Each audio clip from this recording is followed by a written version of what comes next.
అంత మన మంచికే. మంచి పనులు చేస్తే ఎన్నటికో ఓ నాటికి చేసిన మంచి పనులకు ఫలితం దక్కుతుంది. అగో అట్లనే పబ్లిక్కు ఆసరయ్యేటి మంచి పనులు చేసినందుకు జెండా వందనం నాడు అవార్డులు ఇచ్చిర్రు. చాలా మందికే ఇస్తారు కదా, అందులేముంది అని అంటారా?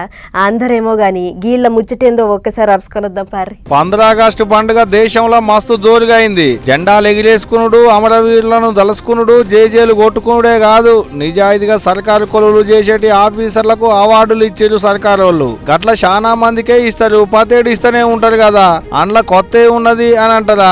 అయితే అయి ఉండొచ్చు గాని అందరు ఇక ఇదిట్టుంటే నడువుల్లోతు నీళ్ళల్లంగా నడుచుకుంటా పోయి గూడాలల్లుండేటి ఆదివాసీల ఆలనా పాలన అరుచుకున్నందుకు ములుగు జిల్లా వెంకటాపురంలో కొలువు చేసి డాక్టర్ అమ్మ భవ్యశ్రీ మేడానికి ఇంకో ఆశా వర్కర్ కి కూడా సర్కారు అవార్డులు ఇచ్చిలాట. వానల దడుచుకుంటా వాగులు వంకలు దాటుకుంటా తవ్వలు కూడా చక్కగా లేని గూడాలకు బండ్లు కూడా పోలేని బాటల్లా నడువులోతు నీళ్ళ నానుకుంటా పోయి సేవ చేసినందుకు ఉత్తమ సేవ అవార్డు ఇచ్చేళ్ళు. అందుకనే అంటారు కదా, చేసిన మంచి ఎప్పుడు ఉత్తగనే పోదని. వాళ్ళు పడ్డ కష్టానికి వాళ్ళు చేసిన సేవలకే గిసువంటి అవార్డులు వచ్చినాయి అనుకుంటున్నారట. ఇప్పుడు ముచ్చటలకైన పబ్లిక్ ఏదైతే గానీ గాళ్ళని ఎంత తారీఫ్ చేసినా తక్కువే పోండ్రి.